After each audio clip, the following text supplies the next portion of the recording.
So, when you think of investing, what comes to your mind?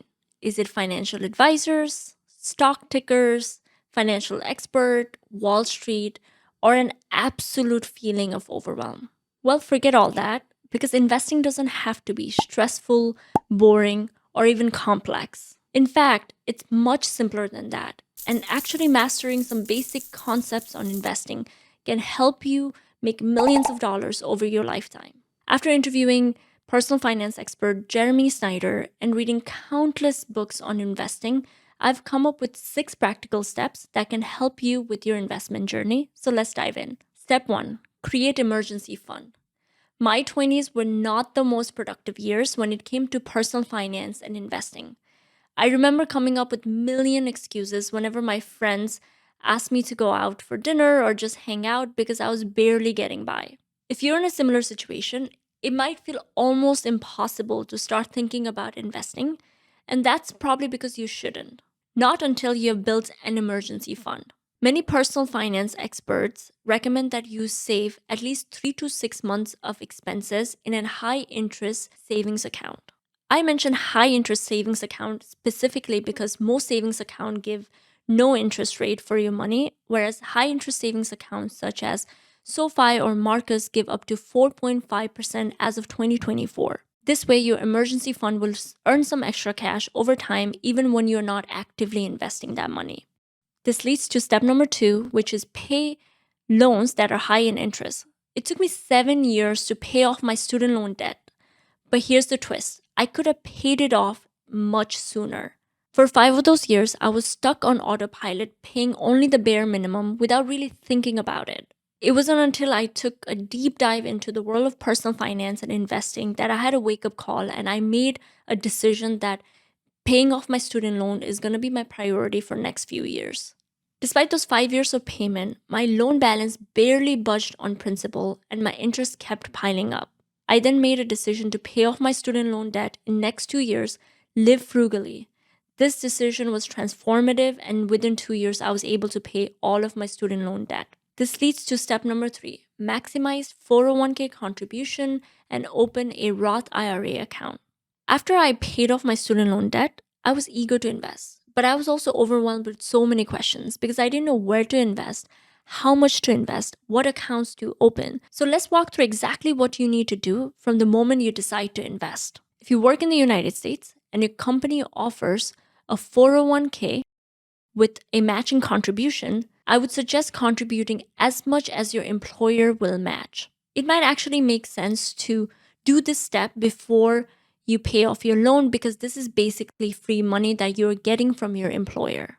After maximizing your 401k, open a Roth IRA, which basically stands for Individual Retirement Account. I use Vanguard, but you can use any other brokerage firms like Fidelity or E-Trade. In your Roth IRA, you can contribute $7,000 post-tax money as of 2024, and if you are 50 years or older, you can contribute $8,000. This account allows your investments to grow tax-free, and you can withdraw profits after you're 59 and a half years old. If you have more questions about this, I will have linked to the IRS website. This leads to step number 4, which is choosing where to invest. After you've created an account with a brokerage firm, you might be wondering, where should you invest?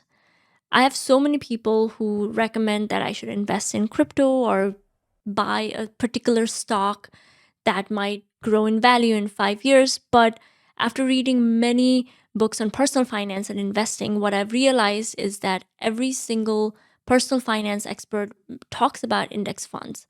And I looked more into it and I made a decision that I wanted to invest in index funds as well. I personally invest in Vanguard's Target Retirement Fund, VFFVX, because I want to retire in the year 2055. I've also invested in other index funds such as VOO or QQQ, but you should do your own research. I will have 2 articles from Jeremy Schneider and Ramit Shetty where they explain which index funds to choose, what index fund is, and I will have the link in the description. I'm not affiliated with them, but I have read their work and I have followed them for years and they are extremely credible. So hopefully the links will help you to choose a right index fund for you. This leads to step number 5, which is understanding the power of compound interest. Albert Einstein once said, "Compound interest is the eighth wonder of the world. He who understands it earns it, he who doesn't pays it." Let me give you an example. Imagine starting with just $1 as your initial investment and deciding to invest $1,000 every month in S&P 500 index funds. These funds have historically returned about 10%. Here's what will happen to your investments. After 10 years, your total contribution of $120,000 could grow by $85,000 in interest, reaching a total balance of around $205,000. A significant increase, but let's think long term. After 20 years, the same consistent investment now totals $240,000 in principal contribution. Thanks to the magic of compounding, your portfolio could grow to a total of $759,000 with approximately $519,000 coming from interest. Continue this for another decade, and your total contribution of $360,000 could skyrocket to nearly $2 million in interest. Here's where you see the true magic of compound interest. Just 5 more years can dramatically change your outcome.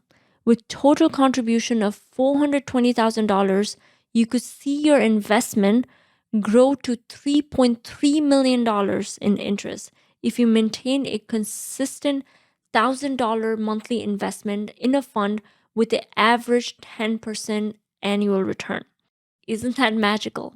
Now, this leads to the final step, which is understanding HSA.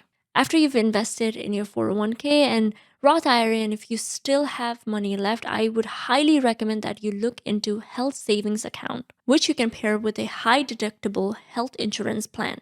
HSA is possibly the best tax advantage retirement account because it offers triple tax benefit. Contributions are tax-free, investments growth is tax-free, withdrawals for qualified medical expenses are tax-free. Additionally, after the age of 65, it turns into a regular retirement account and you can withdraw money for any reasons after paying taxes with no penalty. Also, many people are not aware of it, but you can actually invest within your HSA account.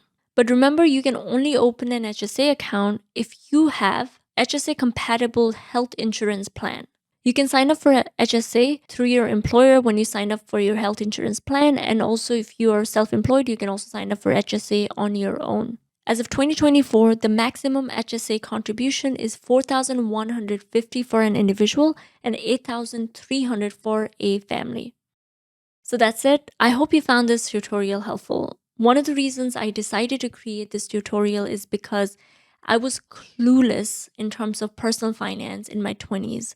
And someone recently told me that every year you don't invest, you're losing thousands of dollars. And by not investing in my 20s, I felt like I lost hundreds of thousands of dollars.